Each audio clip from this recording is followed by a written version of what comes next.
আপনারা সবাই সঙ্গে ছিলেন, কাজে আমার নতুন করে বলতে হবে না। যা যা দৃশ্য, যা যা কথাগুলো বলা হয়েছে, এটা বর্ণনা যদি দিতে হয়, শব্দ যদি ব্যবহার করতে হয়, তাহলে বলতে হবে এটা বিভৎস দৃশ্য।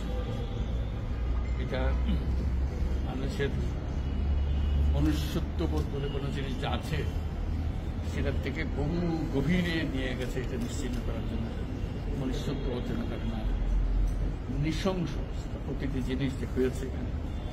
যতটাই শুনি অবিশ্বাস্য মনে হয়, এটা কি আমাদেরই জগৎ, এটা কি আমাদেরই সমাজ, আমরা এটা করলাম।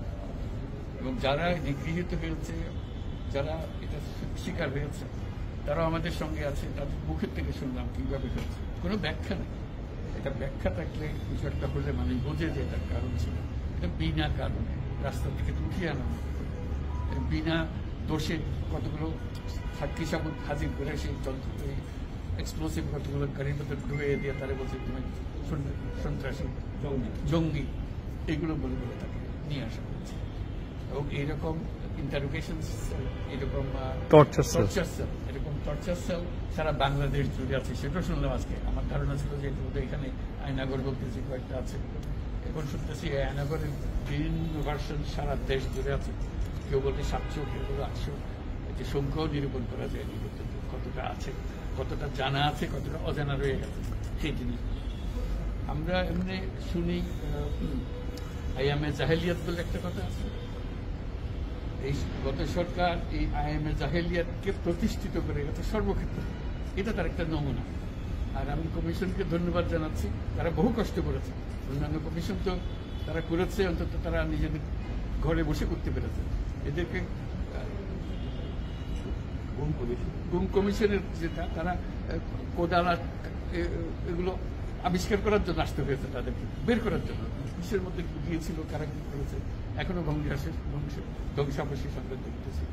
কাজে আমরা দেশের যে চূড়ান্ত অবনতি, চূড়ান্ত রূপ দেখলাম সর্বক্ষেত্রে, এটা তার একটা প্রতিচ্ছবি। কাজে গুম কমিশন যেটা আমাদের সামনে নিয়ে আসলো, সেটা হলো যে কি পরিমাণে একটা দেশকে সর্বদিকে ধ্বংস করা যায়, এমনকি মানুষের একেবারে সামান্যতম যে মানবিক অধিকার সেটুকু থেকে বঞ্চিত করে রেখে দেওয়া হচ্ছে।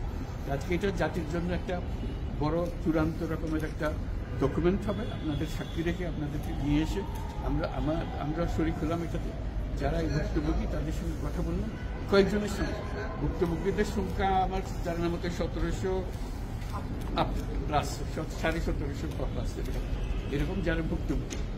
অজানা কত এটা তো আমরা জানি না। কেউ বলে যে এটা 3000-এরও বেশি। কাজে সেটাও আমরা ধরে নিলাম যে একটা সীমারেখা দরকার, যেটা আমরা অজানা, সেটা কেউ প্রমাণ দিতে পারেনি। এই যে উদাও হয়ে গেছে, মানুষ নিশ্চিন্ন হয়ে গেছে, কেউ বলতে পারছে না সে কোথায়। তার মেয়ে আপনাদের সামনেই ছিল আজকে, যে বলছে আমার মাকে কোথায় নিয়ে যাওয়া হয়েছে আজ 9 বছর ধরে। 9 বছর ধরে আমরা আর খোঁজ পাই। সে নিজেও ছিল, 11 বছর বয়সে ছিল, মায়ের সঙ্গে ছিল, তাকে দেখে মাকে নিয়ে চলে গেছে। এই হলো সামান্য একটা দৃশ্য। এই দৃশ্য বড় করুণ দৃশ্য। এবং এটার কঠিনতম যে লেসনটা হলো, যারা করেছে তারা আমাদেরই সন্তান, আমাদেরই ভাই, আমাদেরই ঘনিষ্ঠ আত্মীয়, তারাই করেছে। এবং আমরা এই সমাজকে যদি এর থেকে বের করে না আনতে পারি, তাহলে এই সমাজ তো টিকে থাকবে না। যে এইভাবে যদি আমাদের হয়, আমাদের সন্তানরা যদি এগুলো করে এবং তারা যদি এইরকম কাজ করতে পারে, যে মানুষের পক্ষে যেটা সম্ভব। একজন বলছিল যে খুপির মধ্যে তাকে রাখা হয়েছে, গ্রামে তো মুরগির খাঁচা এর চেয়ে বড় হয়, এরকম অবস্থা। মুরগিও নড়াচড়ার যেরকম জায়গা হয় না, ওরও নড়াচড়ার কোনো জায়গা নেই। ওকে ব্যবস্থা রাখা হয়েছে, মাসের পর মাস, বছরের পর বছর তাকে ব্যবস্থা রাখা হয়েছে। এটা মানুষের সামনে এখন বিচার রইল, কিভাবে আমরা আবার নতুন করে সমাজ করতে পারি, যাতে করে আমরা এই যে এটা আমাদের সবারই অপরাধ, যেটা হতে দিয়েছি আমরা এসেছি। আজকে আমরা মুক্ত হলাম, সে মুক্ত বাংলাদেশে আমরা যেন নতুন করে আবার সমাজ করতে পারি, এটার থেকে একেবারে অতি দূরে যেন আমরা চলে যেতে পারি। এটার নমুনা, এটার সাক্ষী, এটার যে ডকুমেন্টেশন কমিশনের রিপোর্টের মধ্যে থাকবে। এবং এটা অবশ্য পাঠ্য হিসেবে সবাইকে পড়তে হবে, এবং তাদের যারা করেছে তাদের বিচার করতে হবে। তা না হলে আমরা নিষ্কৃতি পাবো না করতে, এই যে কাজগুলো করে গেল তারা। তা না হলে আমরা আবার মুক্তভাবে বলবো কি করে যে আমরা এই দেশের মানুষ, আমরা পরিষ্কার। যারা করেছে তাদের জন্য আমরা কেন মুক্ত হতে যাব? তাদের সে বিচার করবো, জনসাধারণ বলবো যে এটা উচিত বিচার হয়েছে, তখন আমরা এটার থেকে মুক্ত পাবো। সেটাই হলো আমাদের আবেদন দেশের সবার কাছে, এই বিচারটা যেন আমরা করে ফেলতে পারি। একটা আইসিটি এজেন্সিটা ব্যবহার করতে পারি, সেটা জানিয়ে আমি এইগুলো সব এভিডেন্স যা যা আমরা দেখলাম, এভিডেন্স গুলো সিলগালা করে রাখা হয় যাতে করে কেউ বিনষ্ট করতে না পারে, যখন বিচারের কাছে যে একটা প্রমাণ হিসেবে ব্যবহার করতে পারে, সেই হিসেবে আমরা থাকি। একটা কোশ্চেন, দুইটা কোশ্চেন করতে দিতে হবে। এটা এই বড় স্টোরিতে আমি এক কোশ্চেন করব। মাননীয় প্রধান উপদেষ্টা, দুইটা প্রশ্ন। প্রথমটা হলো যে আপনার পাশে যে দুইজন আপনার ক্যাবিনেটের মেম্বার দাঁড়ায় আছেন, দুইজনেই কিন্তু জিআইসি বা আয়নাঘরে বন্দী ছিলেন, আজকে তারা আইডেন্টিফাই করছেন, এবং আমরা আরো কয়েকজন সার্ভাইভারের সাথে কথা বলছি, এবং তারা যারা বেঁচে আছেন, ফিরে আসছেন, তারা বলছেন যে তারা রাষ্ট্রের কাছে একটা উপযুক্ত ক্ষতিপূরণ চান, কারণ এগুলো প্রতিটা মামলাতে ওনাদের এক একজনের লক্ষ লক্ষ টাকা খরচ হয়েছে, এবং আপনার সরকার থেকে গুমের সার্ভাইভার এবং গুমের শিকার ভিকটিম ফ্যামিলিদেরকে কোনো ক্ষতিপূরণের কোনো চিন্তা আপনাদের আছে কিনা, এটা আমার প্রথম প্রশ্ন। ক্ষতিপূরণ হিসেবে আমরা দেখিনি, আমরা দেখছি যে ন্যায় বিচারটা তার জন্য হয় অতি তাড়াতাড়ি হয়, যে বিচার দীর্ঘসূত্রিতা করে থাকবে সেই জন্য এটা থেকে নিষ্কৃতি পায়, এটা আমাদের ফার্স্ট প্রেফারেন্স, তারপর দেখা যাবে তাদের কি করা যেতে পারে। আচ্ছা, মাননীয় প্রধান উপদেষ্টা, আরেকটা প্রশ্ন হলো, আপনারা বলছেন যে এটা সিলগালা করে দিবেন, কিন্তু একটা খুবই ব্যক্তিগত একটা রিকোয়েস্ট, এটা হাজেরা বেগম, উনি মায়ের ডাকের প্রতিষ্ঠাতা, যে সংগঠনটা সবচেয়ে বেশি গুম নিয়ে কাজ করছে, এবং উনি র্যাব 1 হেডকোয়ার্টারে, যেটা ডিজি শহীদ মহোদয়, উনিও এটা সম্পর্কে অবগত, উনি মাসের পর মাস এখানে ঘুরছেন তার ছেলের সন্ধানে, উনি আর ওনার মেয়ে একটু এই জায়গাটা ঘুরে দেখতে চান, এটা অনুমতি আপনারা দিবেন কিনা? বিশেষ গুম কমিশন, এটা মানে গুম কমিশনকে যদি আমরা বলি,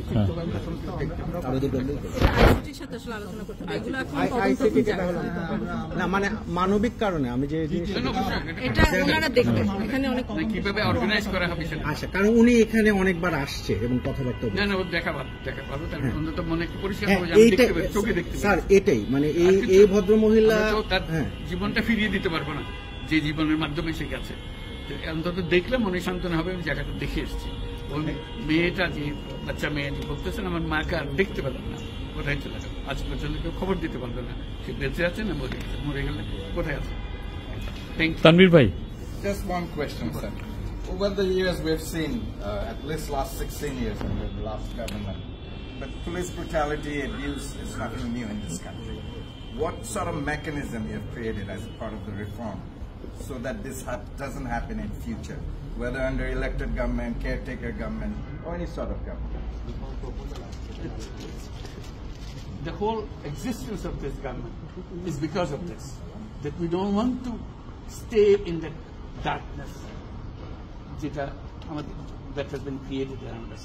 So we want to create a new environment, new, as we say, new Bangladesh, as the students have been claiming all the time. So that led to the reform commissions. One of them is this disappearance commission, which led us to see this thing. If we didn't have that commission, probably it will be just a storytelling. Nobody will believe, somebody will say yes, somebody will say no. Now they have concrete proof, and now they will go to the justice. So this is one step. And then what happens to the rest of the institutions? You are dealing with something that have done. Will this be repeated in future? That's something we have to make sure that it's not repeated in future. Nowhere near it. This is the worst ever in the whole world possible. So we don't want to have anything to do with it. We'll be as normal as any civilized human being could be. So that's our commitment. That's what the reform commissions are all about. And since you asked the question, I'm very grateful to the commission for taking the job, because it's not an easy job. They have to fight in all directions to discover. This is the whole discovery mission. It's not as simple going and taking evidences and writing reports about it. So they have to really detect this in a very serious way. And they're still worrying about whether we can keep the evidences as they are after all this thing happened. So this is our commitment. We want to create that society and that world for us. Thank you so much. Thank you.